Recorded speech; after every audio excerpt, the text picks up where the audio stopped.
What's going on, guys? It's Jimmy here. Welcome to our daily show where we discuss the fourth stimulus package update, stimulus check update, daily news, everything going on here in our country, in Washington, D.C., and with our economy, money, investing, the stock market, everything you need to know about on a daily basis. If you're new to our YouTube channel and you haven't subscribed yet, click the subscribe button down below so you don't miss out on new videos that come out here every day on our YouTube channel at 10 a.m., 3 p.m. and 8 p.m. Eastern Standard Time. I will keep you up to date with everything going on here in our country and with stimulus package, stimulus checks, child tax credits, Social Security updates for seniors, pretty much everything you need to know about on a daily basis. And there's a lot going on here. Congress is back in session here today, and there's going to be a lot going on here with the new Omicron wave going on here. They have the Build Back Better stimulus package. They have the other package that there's bipartisan support from Republicans and Democrats because of this new virus wave, and it's hitting the country hard. We've had several days here that has broken the previous record for new virus cases, new people testing positive. We've had over 500,000 people that have tested positive in a single day, multiple different days now.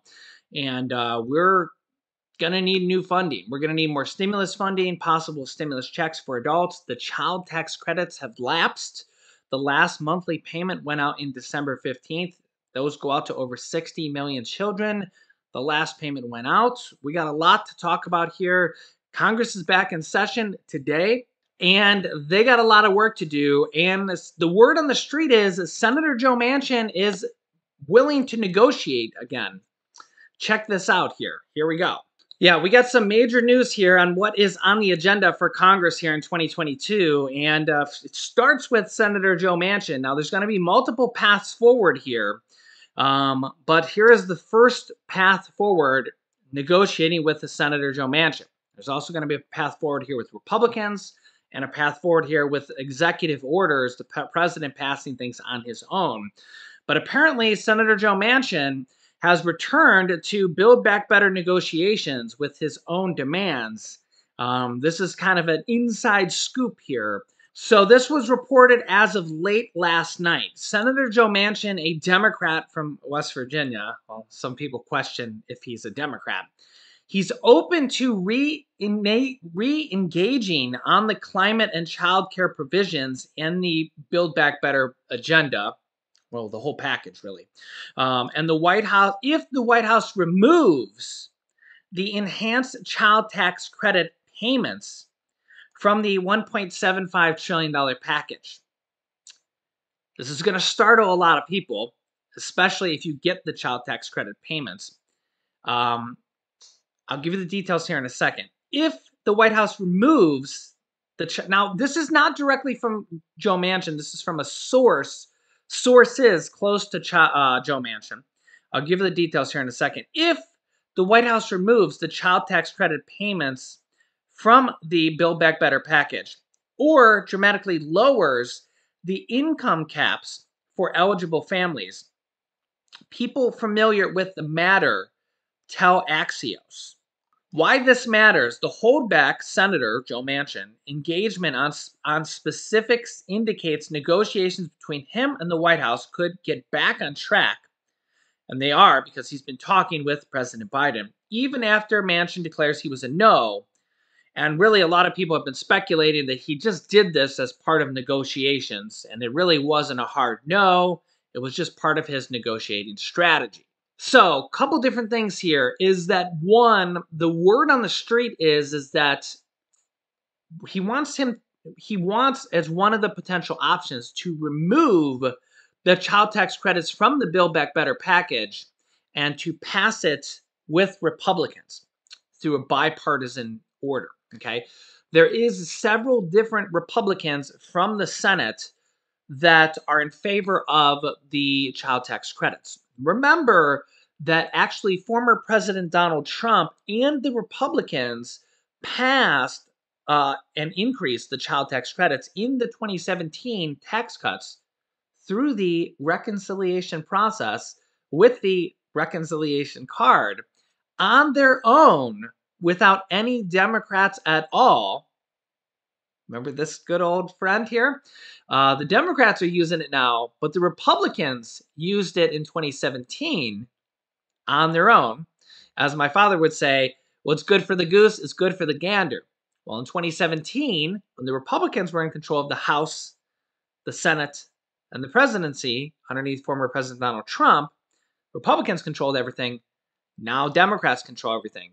The Republicans raised the child tax credits from $1,000 per child to $2,000 per child. Okay? Now, just in the last stimulus package, the third stimulus check package, as most people know it as, the American Rescue Plan, the Democrats increased it from $2,000 from what former President Donald Trump raised it to $3,000 for children over the age of 6, and for children under the age of 6 to $3,600. Okay, so they increased it from $2,000 to $3,000 or $3,600 and included those monthly payment options. But they also made it so millions and millions of people also got the checks. Okay, there's no work requirements. You don't even have to be a tax filer, and they're fully refundable. Okay, so that means that if you don't even file taxes and you don't owe any money to the IRS, you get all the money back. Okay, all those different things I mentioned there are very important. Okay, because if they go to negotiate with Republicans, those are some very distinct changes that Republicans want. Okay, a lot of Republicans want, number one, work requirements. And if they take the child tax credits out of the Build Back Better package, remember that they were only passed for 1 year and have now basically expired. Okay, the monthly payments are no longer going out. December 15th was the last monthly payment. You're still owed the first 6 payments because they didn't start the monthly payments until July. So you're still going to get the first 6 months of payments basically owed to you on your 2021 tax returns when you file that here shortly. Okay, you're still owed the first 6 months, $1,500 to $1,800. Okay, but for 2022, it's up in the air what's going to happen because they're no longer passed anymore. We don't even know what's going to happen for 2022. We don't know if it's going to go back to 2000. We don't know if it's going to go to 0 because it's not funded right now. Okay, so there's no $3,000 to $3,600 anymore because it's not passed. It was only passed for 2022. So Joe Manchin, we're going to get more information about this here this week. They're in session now, and we're going to have to hear from Joe Manchin and not just a source, okay? But I'm reporting to you guys as the information comes out. Remember, I don't report just on the child tax credits. I report on Social Security raises. I report on stimulus checks. I report on state stimulus checks. Everything as information comes out, I'm your source for it. So I'm reporting on everything as it comes out here. But this is kind of the new hot off the press information. But Joe, this goes out. These checks go out to 60 plus million children, 40 some million families. Okay, and it'll be a significant change if they have to negotiate with Republicans. If they can pass it with Republicans, if Democrats will go along with that, it would be a significant change because number one, Republicans want a work requirement. Okay, so number one, that would exclude a lot of probably millions of Americans that right now get the payments that don't go to work. Okay, so, and again, I'm not advocating for this or against this. Some people are for this, some people are against this. So, for example, if a stay-at-home mom has children and maybe she's divorced from the father and they just are separated and the mom doesn't work, she might not get the child tax credit payments if they're newly divorced. It's just an example, and she's not working. She wouldn't get the child tax credit payments. The other issue here is that the way Joe Manchin proposed it in the past, Joe Manchin, a Democrat, is also for this as well. He's the only Democrat that I know of that is for this, the work requirement. The way he proposed it and the way the IRS kind of laws or rules are, I should say, is that if you're married filing jointly, it would probably mean that both parents would have to work. So if you're married filing jointly, to get the child tax credits at all, both mom and dad would have to work. So when we think about kind of the old traditions, I know we're kind of in a new society, but when we think about the old traditions of dad would go to work and mom would stay at home and take care of the kids, 2, 3 kids, just as an example, right? Um, the family wouldn't get the child tax credits, even though dad's working, or even if we reverse the roles and say dad stays at home and takes care of the kids, and mom goes to work and is the breadwinner. That would potentially exclude the entire family from getting the child tax credits. Even though somebody in the family is working, even if they make $100,000 or if they make $50,000, whatever it is, both parents could potentially have to work in a married filing jointly family. Okay, so we're going to have to see how that plays out. I'll keep you up to date on it. The other thing is the income requirement, or I should say income threshold. When Joe Manchin proposed this, he had a $60,000 income threshold for a family. Okay, so that means for 2 people. So that means that 2 people could not make more than $29,999 each, $30,000 each. Okay, for 2 people, that's well below the median or average income today, especially with inflation nowadays. So that means that the average family, even the middle low average families, wouldn't even get these payments. So when we talk about both of those requirements, we would start excluding millions and millions of families. In fact, here's an article from a few months ago when Joe Manchin came out with these requirements that they did a study on this. That Joe Manchin's child tax credit changes could prevent more than 37 million children from getting aid. It would literally take food out of 37 million children's mouths. Yeah, it's I wouldn't want to be the person to do that. I wouldn't want to be the person to take 37 food out of 37 million seniors' mouths. I wouldn't want to be the person to take out food out of 37 million low-income people's mouths, out of people in poverty's mouth, people out of children's mouth. I wouldn't want to be the person to do that from anybody, let alone children who, it's just it's crazy to think about. Whether you're Republican, Democrat, anything. And these are the potential changes that could happen from these different sets of changes. So this is like more than half the people, right? This is like almost like 60-some% of the people, right? Maybe even more. And I remember this article said that this didn't even account for all of the changes that could be in there. So, but the other thing here is that the virus is really getting really bad. It's at its all-time high when it comes to cases. This new Omicron virus is spreading. We actually have Republicans and Democrats calling to pass more funding and possibly stimulus checks for adults. We have 2022 is going to be hopefully a big year to pass Social Security raises as well. We have the Social Security 2100 Act, which is kind of basically to pass Social Security raises to 125% of the poverty level for seniors, which would increase Social Security benefits to a minimum benefit of $1,341. We also have another bill that could raise Social Security benefits by $200 per month. So that's kind of the child tax credit bill for seniors, for people on Social Security, and that is a long-awaited bill as well. And then we also potentially have, hopefully we'll see something like an adult tax credit for low income. That could be something that could happen before the midterm elections as well. And that is very possible because a lot of people thought that there could never be monthly payments for children, and there is now.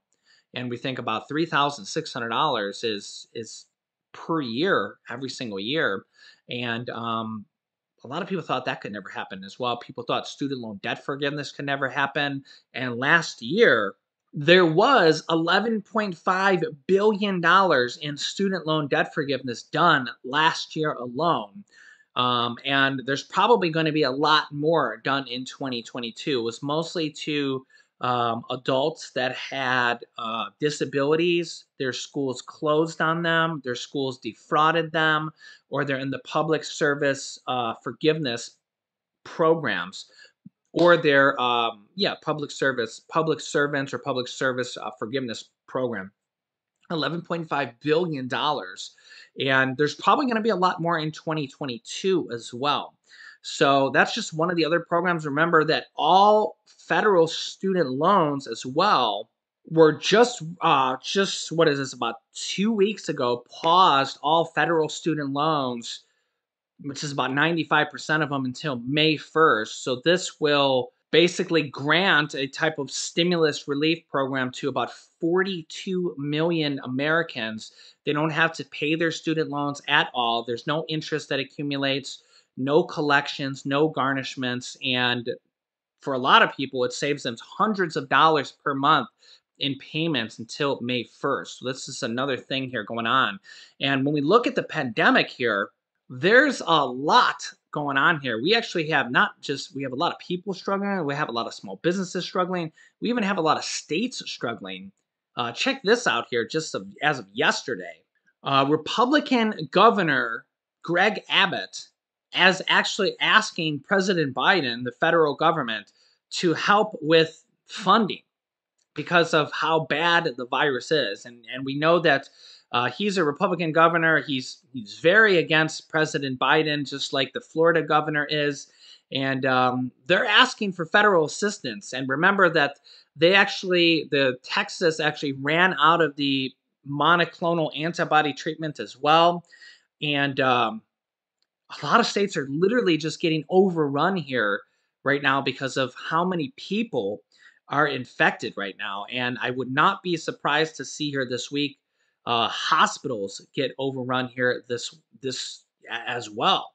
You can see here Texas Governor Greg Abbott, a Republican, announced on Friday that the state has requested federal assistance to help with virus testing and treatment amid a surge in cases. The Texas Division of Emergency Management and the Texas Department of State Health Services asked for federal resources to support testing centers and medical personnel and more monoclonal antibody treatments.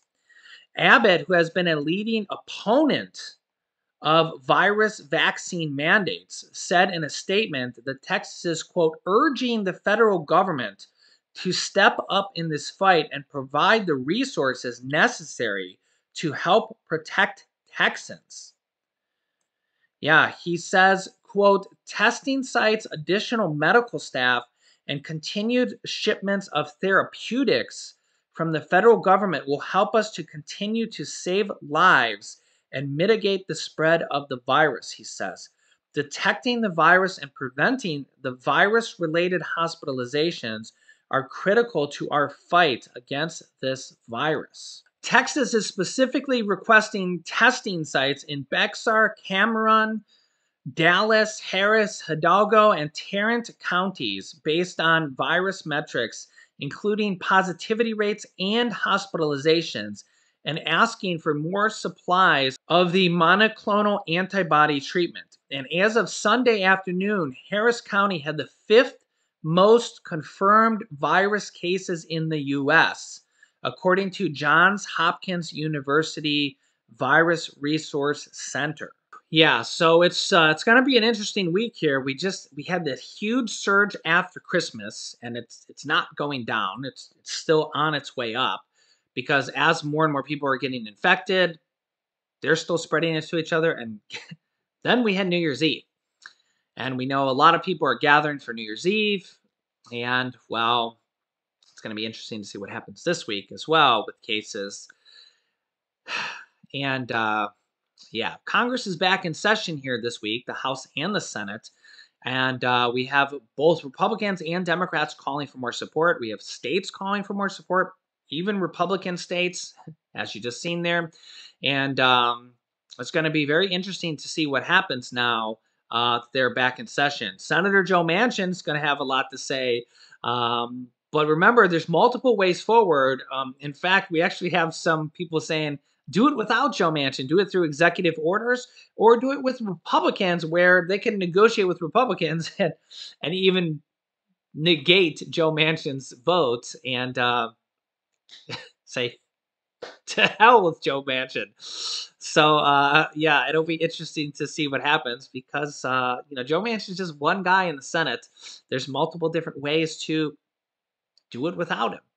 And I've even seen some comments from some people in the comment section saying that maybe they should trade Mitt Romney for Joe Manchin and do a trade, send Joe Manchin over to the Republicans and send Mitt Romney over to the Democrats, and just make an even swap and just make an even trade. So it'll be interesting to see what happens here going forward. But yeah, there's it's gonna be really, really interesting here. It's a new year, it's a fresh start. And remember our motto here for the new year. Our resolution is be positive and be kind, because honestly, we need it right now. We're in a once in a 100-year pandemic, and a lot of people need some positivity and some kindness right now. So that's our motto going forward here. And honestly, those two things are pretty easy to do. If you don't have any resolutions, those are two easy things you could do on a daily basis. So we love you guys. Happy New Year. I'll keep you up to date with everything going on here in our country and with all these different potential stimulus provisions going on here on a daily basis. So if you haven't subscribed yet, make sure to subscribe to our channel down below. Just click subscribe. It's completely free to do so you don't miss out on new videos that come out here every day on our YouTube channel at 10 a.m., 3 p.m., and 8 p.m. Eastern Standard Time. You can click here to watch my newest YouTube video next. Thanks, guys, and I will see you in the next video.